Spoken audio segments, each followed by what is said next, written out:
Have you ever wished you could be unshakable, someone who just doesn't care about criticism, rejection, loss, or betrayal? Have you ever dreamed of the day when you'll finally stop feeling that silent pain, that ache that eats you alive inside, even when you pretend everything's fine on the outside? What if I told you that this endless quest to be strong, to build this armor against the world, is exactly what's keeping you trapped in your own pain? What if your fortress is actually your greatest weakness? Maybe you're just exhausted. Exhausted from trying to please everyone, from holding up an image that demands constant strength when, deep down, all you really want is a break, even for a moment, from the pressure of being untouchable. But let me tell you something that maybe no one else has had the courage to say. As long as you keep trying to avoid pain, it will keep controlling you. As long as you keep trying to numb it, protect yourself, or hide, you'll remain a hostage to everything around you. The words that cut deep, the actions that disappoint you, the silences that kill you from the inside out. And that's not weakness. That's the reality for most people. The difference is that some just hide it better than others. Carl Jung, one of the greatest names in depth psychology, said that we are not what happens to us, but what we choose to become. And that's where the key lies. It's not about shielding yourself from the world, or becoming cold, indifferent, or untouchable. It's about integrating. It's about bringing to light everything that in the dark still has power over you today. Because real strength isn't the absence of pain. It's the full awareness of who you are, even when you're bleeding. If you've made it this far, it's not by accident. This video is for you. If you're tired of getting hurt by everything and everyone, it's for you who feel like you're always at an emotional disadvantage, like everyone else has some power over you that you can't quite understand. I want to show you that it doesn't have to be this way, but for that to happen, you're going to have to face some truths that might hurt, and maybe, for the first time, that pain will set you free. Let's start this journey together. A journey not about building higher walls, but about finding the strength that lives in your ability to be authentically yourself, with all your wounds and all your light. The dream of the inner fortress, the seductive promise of feeling nothing at all. Who hasn't, at some corner of their soul, nurtured the dream of building an impenetrable inner fortress? Who hasn't fantasized about becoming that person who walks through life with an almost divine serenity, immune to the emotional storms that batter most of us? This is a fundamental human longing, a search for a kind of security that echoes in our deepest layers. Think about it for a moment. The relief of no longer feeling that stab in your chest from a harsh word, the freedom of not having your stomach churn with anxiety before a challenge, the calm of witnessing rejection or loss without your inner world shattering into 1,000 pieces. Carl Jung taught us about the elaborate psychic defenses that the ego constructs, almost like instinctive shields, in its attempt to protect us from the raw impact of reality and overwhelming feelings. It's the desire to move through social interactions, responsibilities, and the inevitable conflicts of life wearing a kind of invisible armor, where nothing truly painful, at least from our initial perception, can reach us. It's the promise of finally silencing the inner critic that echoes the external criticisms, the voice that, as Jung pointed out when discussing the formation of the persona, is so often the result of internalizing the expectations and judgments of the collective. The promise of no longer caring about what others think or don't think, seeking an autonomy that, at first glance, seems to lie in indifference. It's the promise of making decisions with cold clarity, without the tangle of emotions that so often paralyze or divert us, emotions that Jung insisted should not be repressed but understood as vital messengers of our psyche. It's about being that person who, even in the midst of chaos, keeps their gaze steady, their breath calm, their heart at peace. A figure of strength, of control, almost mythical, what Carl Jung described as a well-constructed persona, the mask we present to the world in the hope that it will protect us and guarantee us acceptance. This quest to be unshakable is deeply human. It's born from our experience of pain, from the exhaustion of feeling vulnerable in a world that so often feels hostile. It's a phase of the journey that Jung recognized, the ego's initial attempt to create order, a protection, before the deeper call to individuation, the encounter with the authentic self, becomes truly audible. It's the longing for a state where suffering no longer has a free pass to enter and take up residence. And let's be honest, who wouldn't be drawn to that promise? The promise of an inner sanctuary, a place of untouchable power and tranquility where we could finally say, nothing affects me anymore. I'm in control. I am strong. It's the ideal that many of us pursue, often silently, as the ultimate solution to the pains of existence. It's the summit of the mountain we envision, where peace reigns supreme, until we discover, as Jung would guide us to understand, that the true journey is inward, not about maintaining an external fortress, no matter how imposing it might appear. The brutal trap, why your attempt to be unshakable only makes you weaker. Yet, this seductive image of the impenetrable fortress, this dream of finally being untouchable, hides a brutal trap. Here is where the journey in search of true emotional strength often veers off into a path of even deeper suffering, because as Carl Jung would warn us with his piercing clarity, what you resist persists, and it's precisely this attempt to resist pain, to build ever higher walls to protect yourself from the world, that paradoxically makes you a prisoner. You work so hard to feel nothing, to appear indifferent, to let other people's words slide right off you without causing damage. But all that energy spent on repression, on maintaining this facade of strength, is energy that isn't being used for real healing. Carl Jung recognized that the psyche doesn't do well with denial. He said, what you choose to ignore in yourself gains power over you in the shadows. So while you're busy trying to avoid the pain, it doesn't just stay there. It often intensifies, finding new ways to show up, a diffuse anxiety, constant irritability, an inexplicable emptiness. The truth, and it can be uncomfortable to face, is that your armor is, in fact, your greatest vulnerability. You believe that what hurts you is out there, in other people's actions, in careless words, in the abandonments you suffered, in the betrayals you never saw coming. But as Jung taught us when exploring the relationship between the inner and outer world, the power of those external events is limited. Carl Jung said, nothing can really hurt you unless there's already a wound inside you. What wounds you deeply isn't what others do to you, it's what those experiences activate within you. It's the story you tell yourself about what happened. It's the old trauma that was never truly addressed. It's the emptiness you try to cover up with this show of strength, with pride, with that desperate need to seem like you've got it all together. So this quest to be unshakable, in the sense of being unaffected, is a dangerous illusion. The more you try to protect yourself, to numb out, to hide, the more you become a hostage to everything around you. Every criticism becomes a threat, every silence a torment, every disappointment a confirmation of your supposed fragility. You become hypervigilant, always bracing for the next blow, because deep down, the fortress you've built is made of glass. It may look imposing, but it can't withstand the impact of real life, because life, as Jung understood, is made of both light and shadow. Trying to live only in the light is denying half of existence, and ironically, it makes you even more vulnerable to the very shadows you fear. The true battleground. Dive into your unconscious before it destroys your life.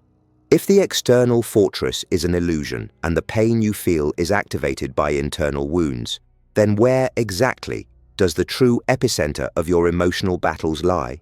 If the outside world isn't the real enemy, where should we turn our gaze? The answer, and here we dive even deeper into Carl Jung's wisdom, is inward, into the vast and often overlooked territory of our unconscious.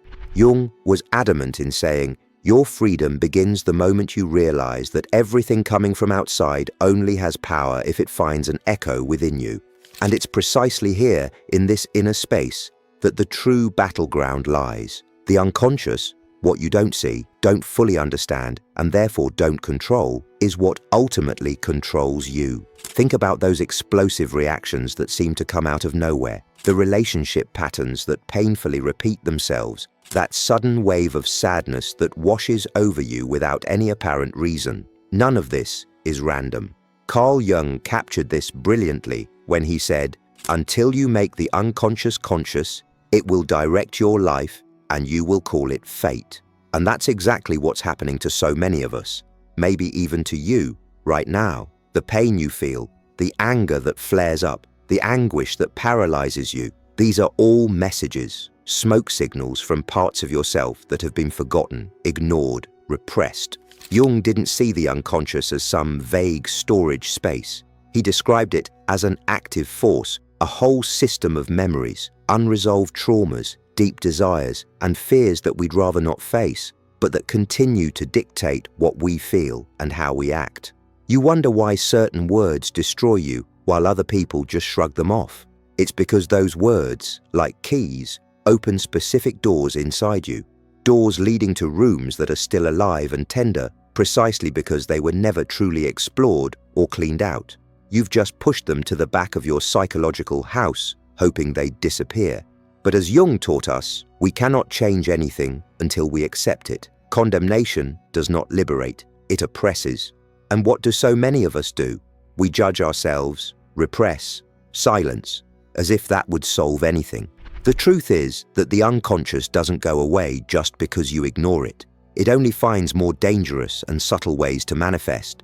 In the toxic relationships you keep repeating, in the self-sabotaging patterns you can't seem to break, in the anxieties and fears that show up precisely when everything else seems to be going well. This isn't bad luck. It's your unconscious trying desperately to wake you up. Uncovering this inner universe, the power of your unconscious, is the first giant step toward real emotional freedom. It's like turning on a light in a dark room you were always afraid to enter. But as you bring this light and start to see what was once invisible, many fall into a new, subtle trap, a tendency to apply old strategies to this completely new territory. With this new understanding of the power of the unconscious, what's the almost instinctive mistake most people make? Believing they're on the path to healing, but actually reinforcing their old chains in a more sophisticated way. And how can our thirst for control, now aimed inward, become the next great obstacle on our journey to freedom?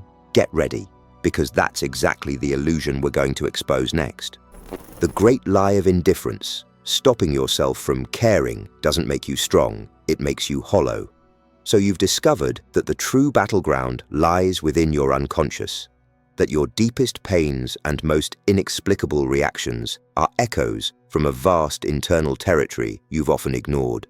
It's a powerful revelation, like being handed a map to hidden treasure or the source of a great mystery. But it's precisely here, at this turning point, that many, armed with this new awareness, fall into one of the most seductive and frustrating traps in the journey of self-discovery, the illusion of control.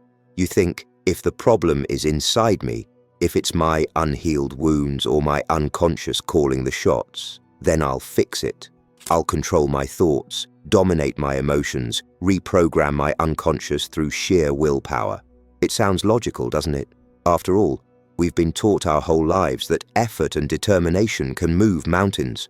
But as Carl Jung would have us see, the psyche has its own laws, and it rarely responds well to the tyranny of the conscious ego. Trying to control the unconscious with your rational mind is like trying to hold the ocean in your hands. The uncomfortable truth is that you still suffer so much, even knowing where the pain comes from, because on some level you believe you can or should control how the world treats you and how your inner world responds. You're still trying to be good enough, strong enough, aware enough, as if that were some magic guarantee that no one else will ever hurt you, or that no negative emotions will ever rise up again. But as Jung pointed out, this quest for absolute control is an illusion, and as long as you cling to it, you'll live in constant tension, trying to predict the unpredictable, avoid the inevitable, and force your unconscious to obey your rules. Carl Jung said, "What you need is not more control,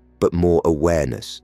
As long as you believe that people, situations, or even parts of yourself need to change so that you can stop feeling pain, you'll remain enslaved. Your freedom doesn't begin when you finally control your unconscious or your emotions. It begins when you stop fighting them and start listening to them, start understanding them. Trying to fix yourself through force is just another form of self-aggression, a denial of your wholeness, which includes your shadows and your wounds. It's as if, upon discovering a wild garden inside you, your first reaction was to pave it all over instead of learning the art of gardening with patience and acceptance. But if direct control, This attempt to dominate our vast inner world by force is a mirage that only sinks us deeper into frustration. And if the ego, with all its logic, isn't the master of this dynamic, what are we left with? Are we then doomed to be mere puppets of an unconscious we can never truly understand? Or is there a wiser way to engage with this immense force, finding in it not an enemy, but a powerful ally for our transformation? Get ready, because the answer demands a deeper dive into the nature of this inner giant. And that's exactly where we're going in the next chapter. A dive into the abyss. Meet the sleeping giant that rules your unconscious. If the attempt to control the external world or to force a change within proves to be a frustrating illusion, then how can we even begin to navigate the complexity of our own psyche? The answer, as Carl Jung devoted his life to exploring, lies in a courageous and honest dive into the most mysterious and powerful dimension of ourselves, the unconscious. Not as an enemy to be conquered, but as a vast continent to be explored, a sleeping giant whose dreams and whispers, whether we like it or not, dictate much of our waking life. Jung was emphatic in saying, the unconscious is not just a jumble of repressed desires or forgotten memories. It is an active force, a living and dynamic system. It's not a vague cloud of ethereal thoughts, but a pulsing ocean of experiences, a treasure trove of unresolved traumas, deep longings, ancient fears, and unrealized potentials that you might have preferred not to face. Yet from those depths, they continue to decisively shape what you feel, how you act, and the choices you believe you're making consciously. Remember Jung's powerful maxim, until you make the unconscious conscious, it will direct your life and you will call it fate. And that's exactly what happens. Have you ever wondered why certain words, harmless to others, can hurl you into an abyss of anguish or ignite your rage? Why certain kinds of people or situations seem to destroy you emotionally, while others remain untouched?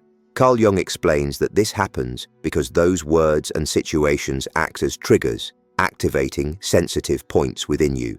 Complexes, emotionally charged memories, old wounds that are still alive and throbbing in your unconscious.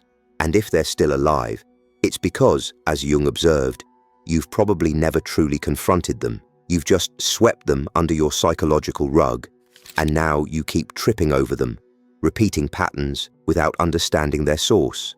Many, when confronted with the idea of this dark or unknown side of themselves, react with fear or condemnation. They try to deny its existence, to push it down even further, or to judge themselves harshly for having such shadows. But as Jung wisely warned, we cannot change anything until we accept it. Condemnation does not liberate, it oppresses. What have you done with those parts of yourself that you consider undesirable? Judged yourself, repressed yourself, silenced yourself, as if that would somehow solve the problem. The brutal truth, as drawn from Jung's clinical experience, is that the unconscious doesn't just disappear because you ignore or condemn it. It only finds more twisted and sometimes more dangerous ways to manifest. In those toxic relationships you swear you won't repeat but do. In those patterns of self-sabotage that undermine your best efforts. In those waves of anxiety or that hollow apathy that show up precisely when everything seemed to be going well.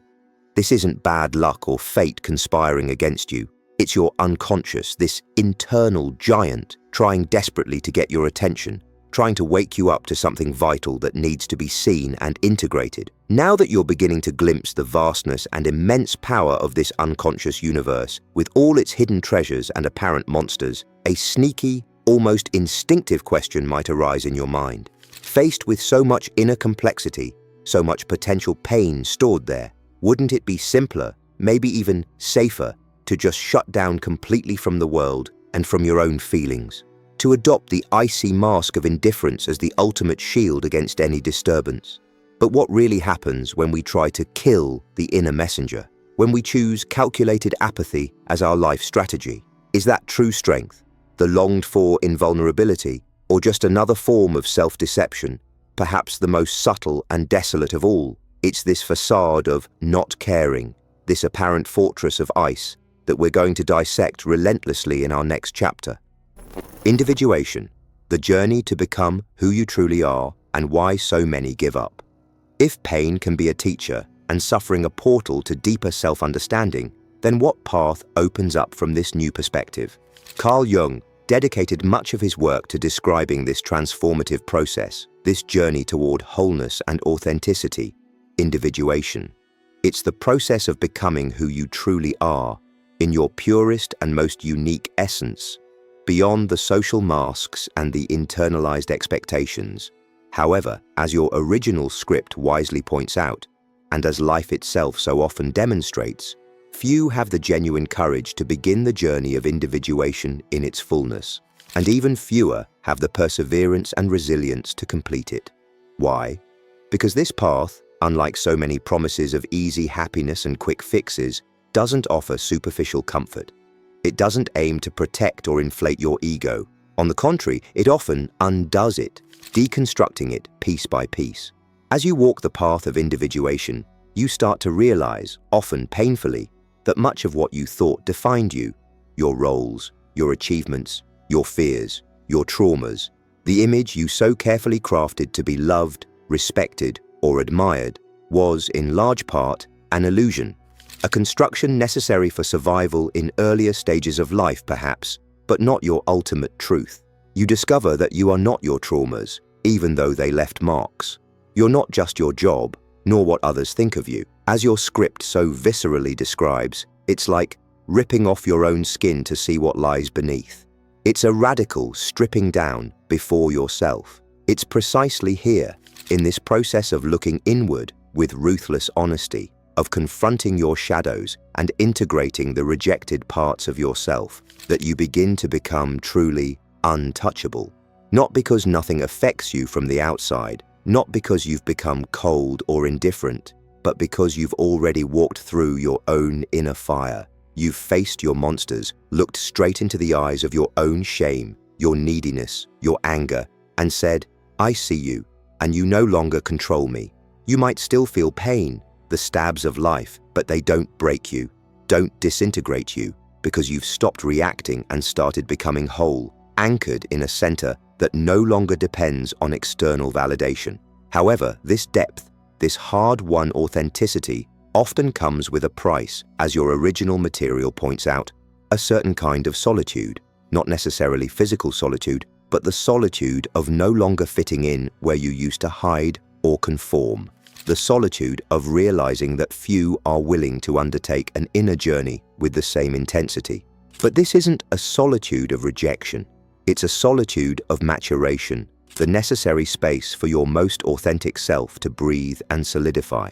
If this journey of individuation, with all its challenges and its promise of authentic freedom, represents the pinnacle of inner transformation, then what is the state of being that emerges at the end of this crossing? How does this inner clarity, this integration of light and shadow, manifest in our relationship with the world and ourselves, protecting us in a way that no external armor ever could? It's this arrival at the station of true awareness that we'll explore as we conclude our journey.